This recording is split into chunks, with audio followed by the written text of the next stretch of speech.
Welcome back. As you know, I'm Eli, the computer guy, here for the Daily Blob, where we say, what if we lived in a timeline where Elon Musk could hand over responsibility for all of his companies over to qualified individuals so he could just focus on actually trying to build cool crap?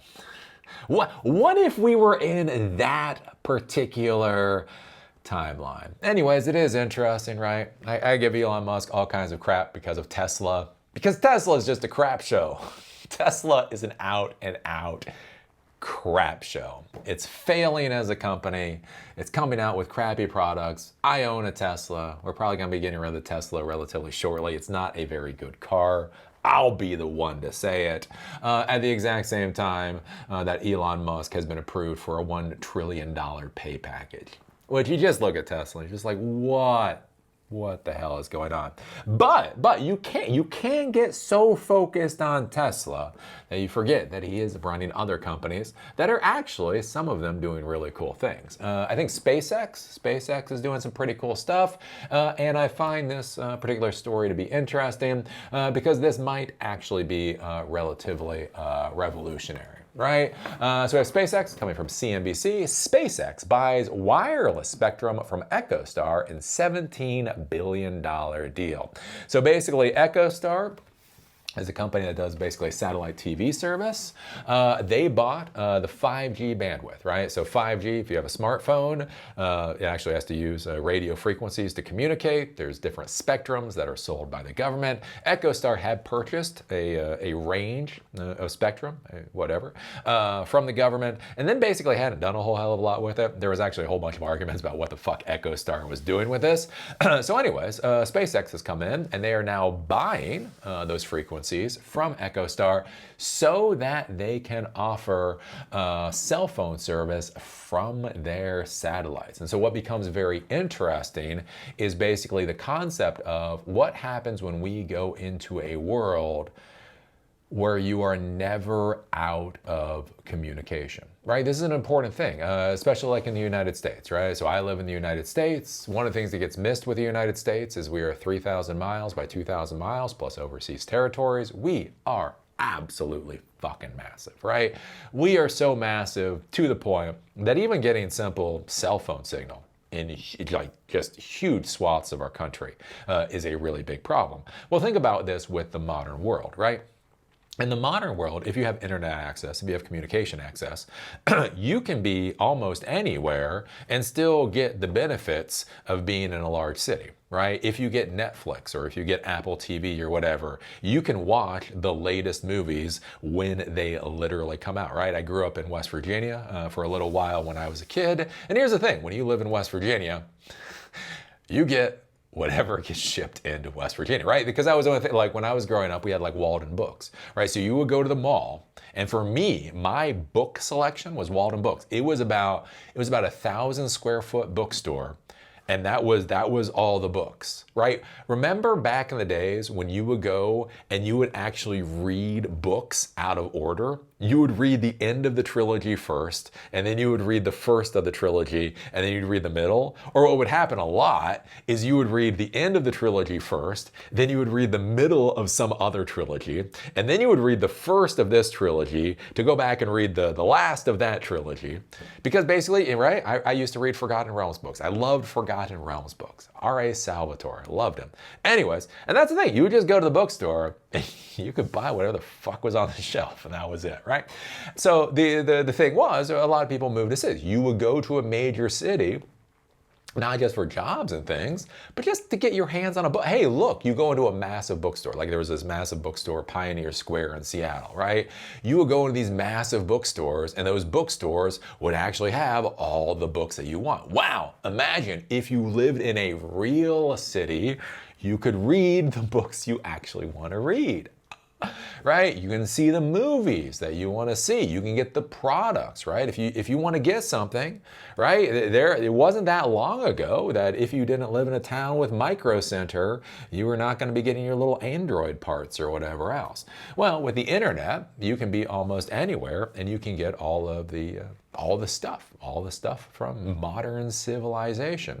One of the big problems we have, though, here in the United States is that the internet communication systems and communication systems in general leave a lot of blank space in our country, like a tremendous amount of blank space. Like you go into West Virginia, like when you go back into West Virginia, you don't even get AM radio signals, for Christ's sakes.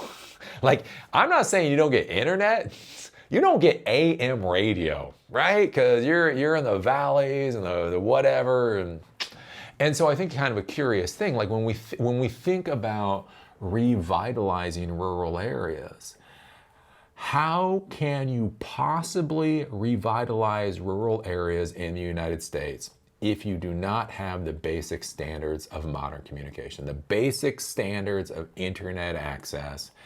No matter what you do, you can put in new fucking roads, you can put in beautiful sidewalks, you can put in art exhibits and a whole bunch of other stuff. But if people cannot even send out SMS messages, it's still gonna be tough to make that place successful. And so it becomes interesting here with SpaceX, right? You have their Starlink system. So their Starlink system provides internet access, basically as long as you have one of their terminals. From what I've heard, works relatively well. Performance has gone down over time, but more people are on the platform, so that actually makes sense. And so what's kind of curious here is that they want to start offering basically cell phone service too. So how do things fundamentally change when you can provide those communication services? Think about this. Again, a lot of you want jobs. Fuck if I know how you get a job. I don't know how to get a job. How do you start a business? Think about this. If you start going to a lot of these rural areas, a lot of places where they didn't have internet access or really crappy internet access up until recently, think about all the websites that need to be built. Think about all the computers that need to be installed, the IoT systems that need to be installed, all of that kind of stuff. That could be a tremendous amount of business. There are completely open markets, untouched or lightly touched markets in the United States that I think are going to be opening up once you can start getting full communication services into those areas. So we take a look at this. Elon Musk's SpaceX said Monday it will buy wireless spectrum licenses from Echostar for its Starlink satellite network for about $17 billion, a major deal crucial to expanding Starlink's nascent 5G connectivity business. The companies also agreed to a deal that will enable Echostar's Boost mobile subscribers to access Starlink direct-to-cell service to extend satellite service to areas without service. The spectrum purchase allows SpaceX to start building and deploying upgraded laser-connected satellites with the company that the company said will expand the cell network's capacity by, quote, more than 100 times. Gwynne Shotwell, president and COO of SpaceX. You know what we really need for Tesla? We need a Gwynne Shotwell for Tesla.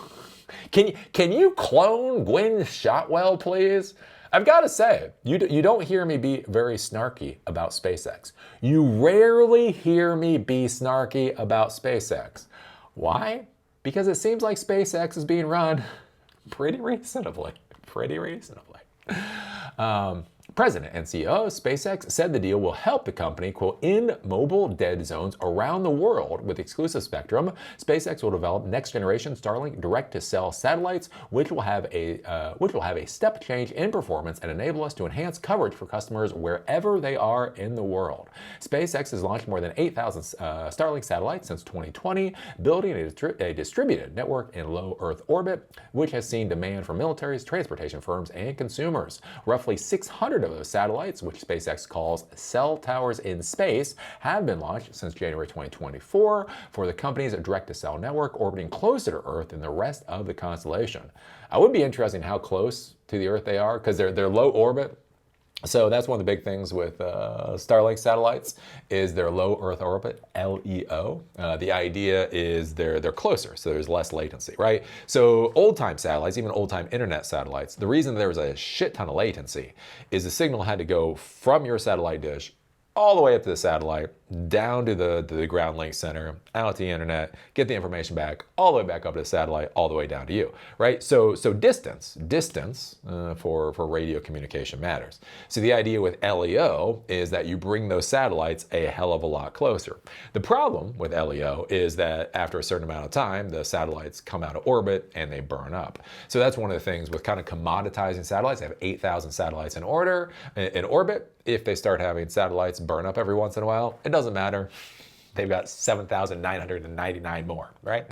So I do think what's kind of interesting with this is I do wonder how much closer these cell phone satellites are. That would be an interesting thing to be thinking about. So yeah, this seems pretty cool, seems pretty interesting. What happens when people start getting their cell phone service directly from satellites? What happens when you don't need the big old cell phone antennas anymore? What happens when you can be in the middle of the mountains in West Virginia or the high plains or anywhere else? What happens when you literally can get all your bars wherever you are in the world? And the curious thing to be thinking about there is like, what are the business opportunities when that happens, right? So many times when we think about the United States, like the United States is an empire, right? The United States isn't a country, it's an empire. It's an empire of 50 individual states. And so a lot of times when you think about the United States, you think about New York, or you think about LA, or you think about whatever, Miami, right? Or Austin. You don't think about a lot of these other places, right? There's 50% of American population is rural, right? And so you have 50% of the population basically in underserved communication communities. And so what becomes interesting is what are the business opportunities when you can start fully serving those communities? Think about all the things for them to buy, right? Everything from surveillance cameras to point of sale systems to all kinds of different things. So I think there's a lot of opportunity there. Is it a job? No. Is it business? Yes. What do you do with that? It's up to you. So what do you think about this? What do you think about SpaceX buying the spectrum from Echostar so that they can start deploying more and more of their own 5G cell phone service? Do you think this is going to be revolutionary? What happens when anywhere you are in the world, you are able to get 5 bars or 4 bars or full bars, I suppose, on your phone? What do you think that means for business opportunities? Basically all around the world. What happens when you can start connecting everybody into the global communication system? I don't know. Put your thoughts down below. Give us a thumbs up, give us a thumbs down. Call me amazing, call me a dumbass. Just do it down below like a real alpha dog do. Do remember silicondojo.com still exists. We are going to start having in-person classes in Durham, North Carolina and Asheville, North Carolina soon. We're going to be having classes on artificial intelligence and Python and databases and Linux and all kinds of different stuff.